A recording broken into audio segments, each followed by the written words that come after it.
একটি ভিডিও নিয়ে আপনাদের সামনে চলে এসেছি 2026-এ যাদের 6-এর ভাইব্রেশন যারা পেতে চলেছেন।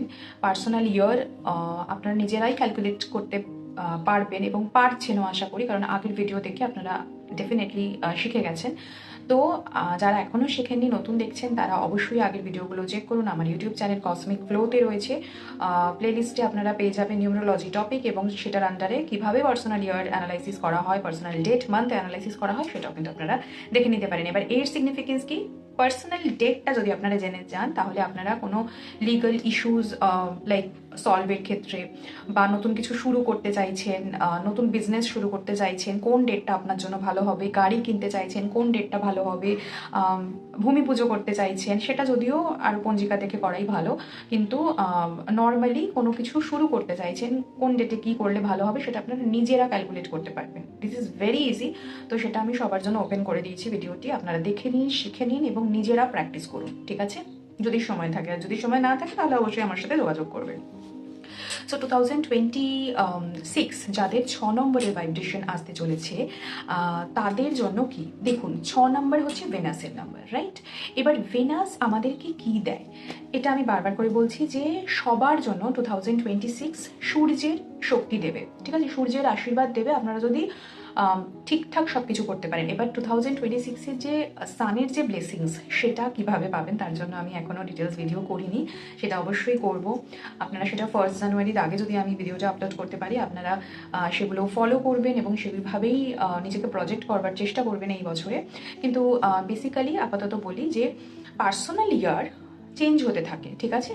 তো 2026-এ যাদের নাম্বার আই থিঙ্ক 4, 5, 3, 4, 5, মানে আমার অ্যাকচুয়ালি আমি যখন এই রিপোর্টগুলো বানাতে শুরু করেছি, তো আমি শুরুই করেছি একজনেরটা দিয়ে যার পার্সোনাল ইয়ার অ্যানালাইসিসটা ফর 2026 3 এসেছে। তো সেই কারণে, এবং পরের জনেরটাও 4 এসেছে। তো সেই জন্য আমি ভাবলাম যে আচ্ছা 3 থেকেই যখন 3, 4 এভাবে আছে, তো আমি এভাবে রান করি এবং পরপর আমি জানি না যে এরকমই আসছে, তো আমি সেই জন্য 3, 4, 5, 6 এভাবেই আমি করছি। তো 6-এরটাও আমি বলে দিই, তারপরে মানে 1, 2 বাকি রয়েছে, তো যাদের 1, 2 হবে তাদেরটাও আমি ডেফিনেটলি বলে দেবো। তো এবং সাথে এটাও বলে দেবো যে জেনারেলি যারা জানেন না নিজের ডেট অফ বার্থ, তারা তো অতটা বুঝতে পারবেন না। আপনাদের হয়তো আধার কার্ড বা অন্যান্য লাইক কোনো আপনাদের বার্থ সার্টিফিকেটে অন্য ডেট অফ বার্থ লেখা আছে, যারা নিজেরা নিজেদের ডেট অফ বার্থ জানেন না, তারা অ্যাটলিস্ট 2026 ইটসেলফ যে নাম্বার 1-এর ভাইব্রেশনটা দিচ্ছে সেটা তো আপনি পাবেন। তো সেটা যেন আরও কী করে তার এনার্জিগুলোকে নিজের মধ্যে নিতে পারেন, ডেফিনেটলি পজিটিভ এনার্জি। কারণ নাম্বার যখন চেঞ্জ হচ্ছে, নাম্বারের একটা ভাইব্রেশন থাকে, সানের নিজস্ব ভাইব্রেশন আছে, বিকজ সান ছাড়া তো আমরা কেউই না, তাই না? মানে সানের এনার্জি পাচ্ছি বলেই হিট জেনারেট হচ্ছে, এনার্জি জেনারেট হচ্ছে।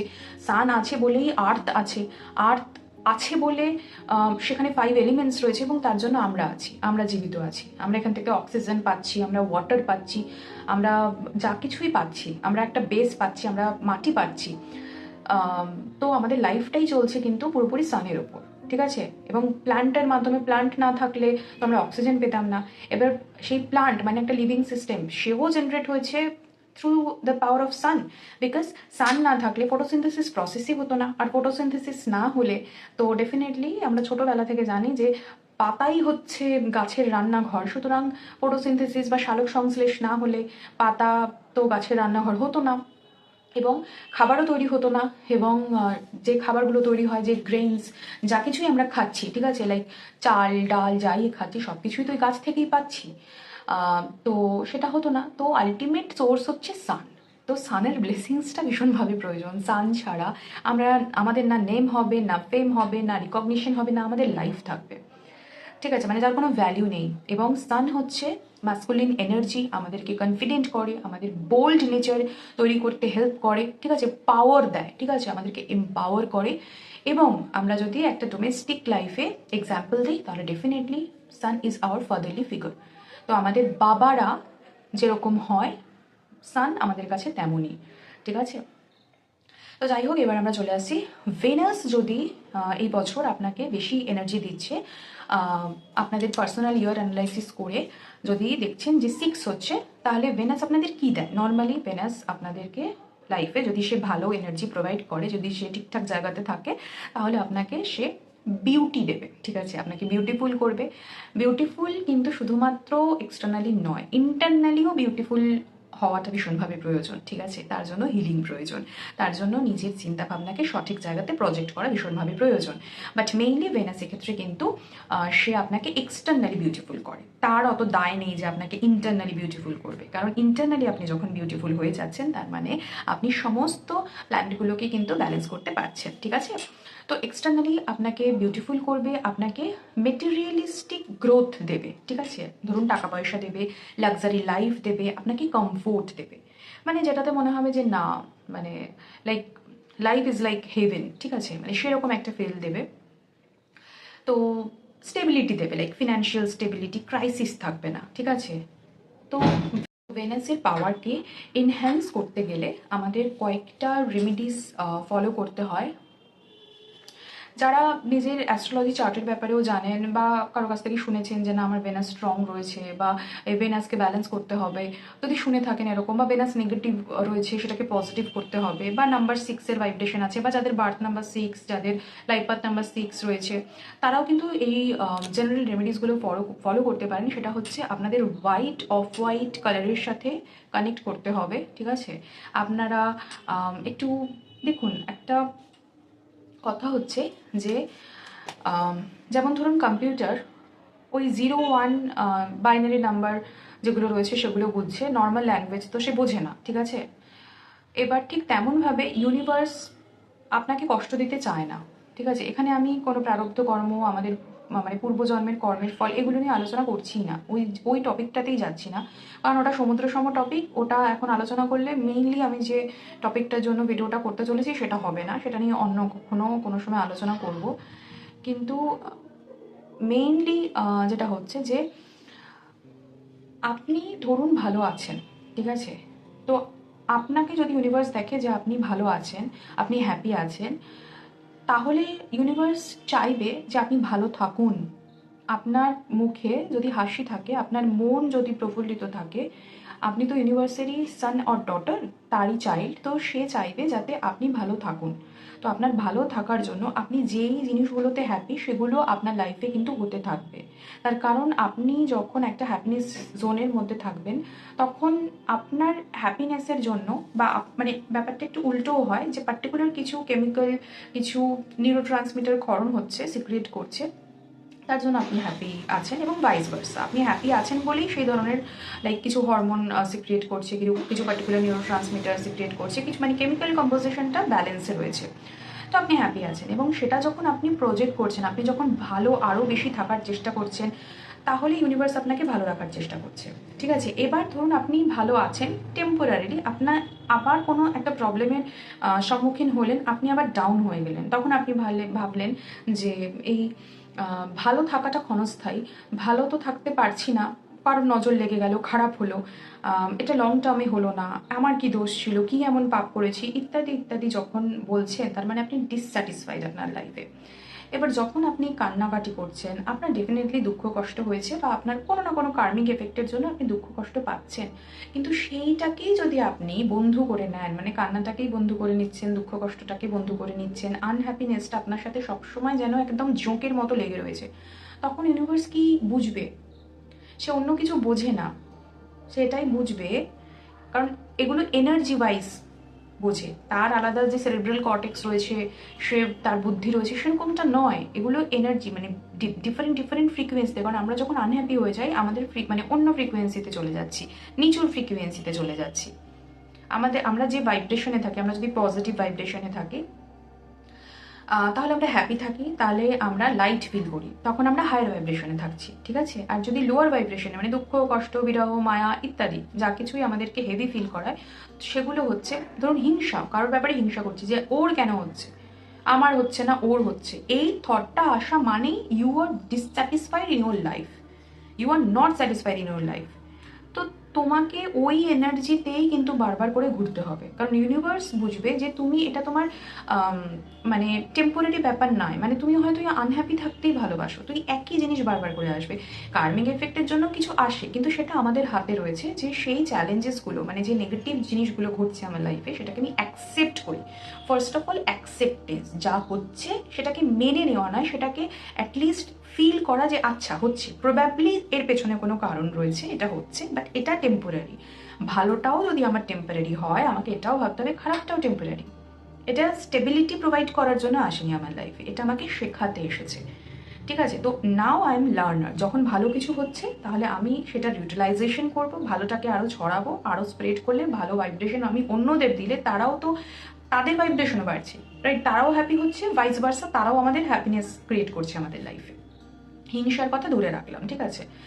এবার যদি খারাপ থাকছি, নেগেটিভ ভাইব্রেশন যদি আমি লোকের মধ্যে ছড়াই, তারা আমাকে কিন্তু একই রকম এফেক্ট দেবে, তারাও আমাদের নেগেটিভ ভাইব্রেশন ক্রিয়েট করবে আমাদের লাইফে। সুতরাং যারা আপনার আশেপাশে রয়েছে, যে সকল মানুষ প্রবাবলি তারা আপনার নিকটাত্মীয়, আপনার কোর লেভেলের ফ্রেন্ড আপনি ভাবছেন, কিন্তু আপনাকে সবসময় ক্রিটিসাইজ করছে, আপনাকে সবসময় নেগেটিভ কথাই বলছে। দেখুন, ক্রিটিসিজমও কিন্তু মানে ভালো, কারণ ক্রিটিসাইজ হলে আপনি যদি আপনার যদি কোনো ভুল থাকছে শুধরে নেন, তাহলে ডেফিনেটলি আপনি এক পর্যায় থেকে আরেক পর্যায়ে আপনি যাচ্ছেন, মানে আপনার জীবনযাত্রা উন্নীত হচ্ছে।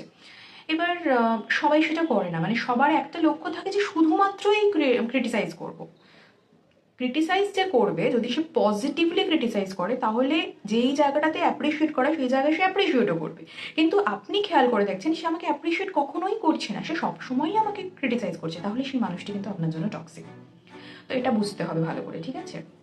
তো সেই কারণে হ্যাপিনেস স্প্রেড করতে হয়, আর আনহ্যাপিনেসকে নিজের লাইফ থেকে ডিসকার্ড করতে হয়। তো ইউনিভার্সকে এটা বোঝাতে হবে যে ঠিক আছে, আমার লাইফে প্রবাবলি চ্যালেঞ্জেস এসেছে, নেগেটিভ কিছু হচ্ছে, বাট আই অ্যাকসেপ্ট দ্যাট, এবং আমি এটা ফেস করব, এবং আমার জীবনকে আমি পরিবর্তন করবো, আমি ভালো থাকবো।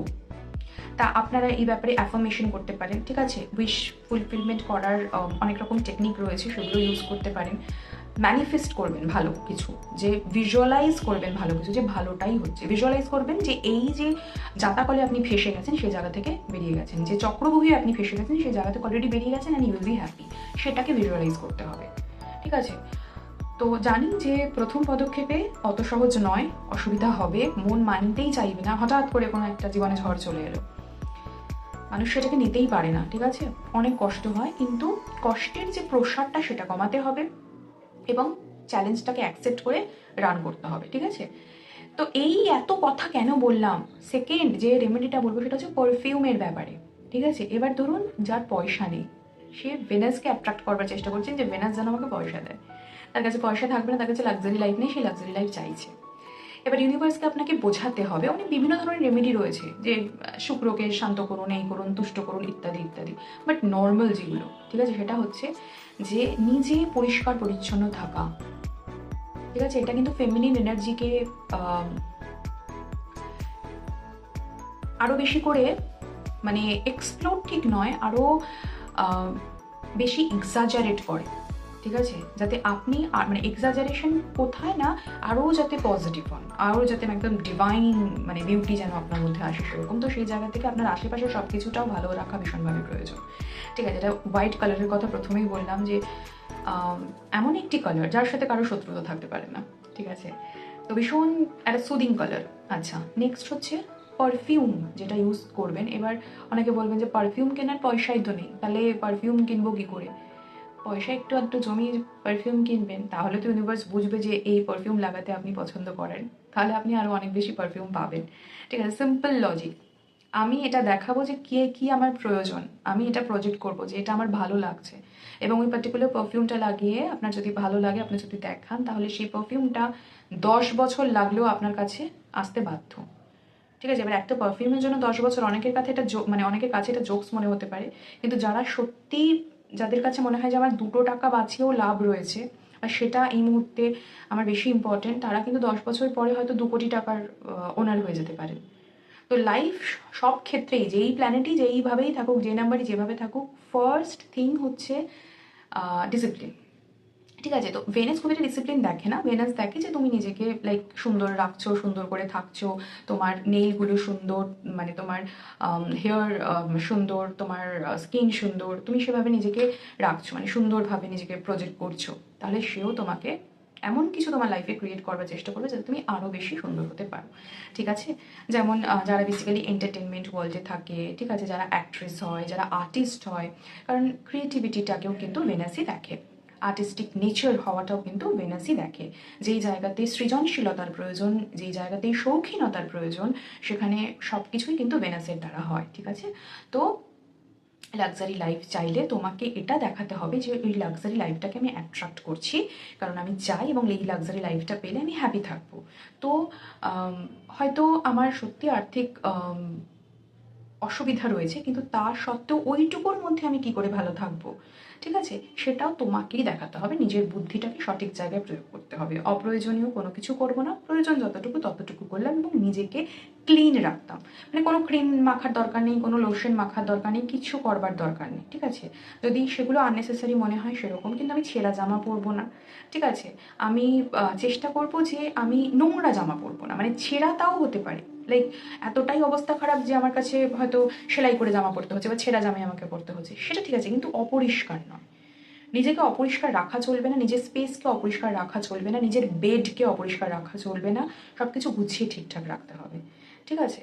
তো এই হচ্ছে ভেনাসের রেমেডি, নিজেকে সুন্দর করে রিপ্রেজেন্ট করা, নিজেকে ভালো মানে সুন্দর, ভালো মিন্স মানে সুন্দরভাবে রিপ্রেজেন্ট করা যদি করতে পারেন তাহলে definitely Venus will bless you. এবার আমি বলি যে এই রেমেডিগুলো ছাড়াও ভেনাস বেসিক্যালি সিক্স, যেহেতু বললাম six is like a pregnant lady, মানে আমরা কিভাবে করবো এটা, এটা যদি আমি একটা পেজে দেখাই, সিক্সে কি হচ্ছে একবার দেখিয়ে দিই। তো এইরকম হয়ে এসে পেটের জায়গাটা হয়ে যাচ্ছে হচ্ছে মোটা, রাইট? তার মানে একটা লেডি, এটা অ্যাজিউম করুন যে একটা লেডি তার পেটে কিছু ধারণ করে রেখেছে, সেটা হচ্ছে তার মানে একটা মাদারলি ফিগারকে বোঝায়, এবং সে কিন্তু প্রোটেক্টিভ হয়, বিকজ একজন প্রেগনেন্ট লেডি মানে সে কিন্তু তার বেবিকে প্রোটেকশন দেবে, এটাই তার মেইন রেসপন্সিবিলিটি হয় when she is pregnant, right? তো সেই ক্ষেত্রে এবার তার মধ্যে প্রোটেক্টিভ নেচার থাকবে, সে পজিটিভ হবে। মাঝে মধ্যে এনার্জিকে যদি সে ব্যালেন্স করতে না পারছে তাহলে সে ওভার পজিটিভ হয়ে যাবে, এবং যাকে প্রোটেক্ট করতে চাইছি সেই মানুষগুলো মনে করবে যে মানে আমাকে যেন সবসময় গলায় দড়ি পরিয়ে রেখেছে, মানে আমার উপর ছড়ি ঘোরাচ্ছে, এরকম টাইপের ব্যাপার। তার মনে হবে যে বাবা আমি যেন ভেসে গেছি, সেরকম ব্যাপার নয়, কেউ ভাসিয়ে দেওয়ার মতো নয়। সে চাইছে যে না আমি প্রোটেক্ট করবো, কিন্তু ওই ওভার প্রোটেক্টিভনেস চলে আসে, ওভার পজিটিভনেস চলে আসে, তার জন্য এই প্রবলেমটা হয়।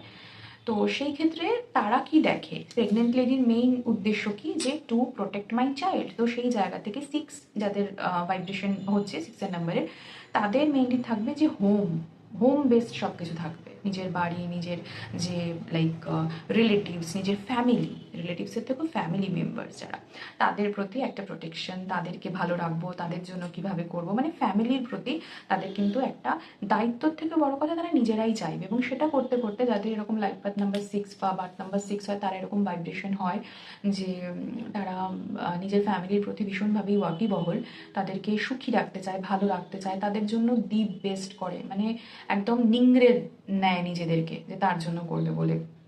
কিন্তু অনেক সময় তারা মানে সেই রিটার্নটা পায় না, তো ওটা একটা কষ্টের কারণ হয়ে দাঁড়ায়। এটা অনেকটা নাম্বার টু এর মতো, যাদের পার্সোনাল ইয়ার নাম্বার টু বলেছি তাদের ক্ষেত্রেও মুনের ভাইব্রেশন থাকে বলে আমি এটা কিন্তু বলেছি। ঠিক আছে। মুন, ভেনাস এরা ফেমিনিন এনার্জি প্রোভাইড করে। তো মুন তো বলেইছি যে মাদার নেচার, মানে mother figure, basically mother nature একটা পার্ট তো বটেই। তো ভেনাস হচ্ছে ইটস লাইক আ ওয়াইফ, ঠিক আছে, pregnant lady, kind of mother, ঠিক আছে, আর মুন মেইনলি মাদার। ঠিক আছে। তো এই হচ্ছে ব্যাপার। তো নর্মাল যে কালার, পারফিউম, নিজেকে রিপ্রেজেন্ট করে, এগুলোই আমি বললাম। আর আপাতত কিছু বলছি না। ঠিক আছে।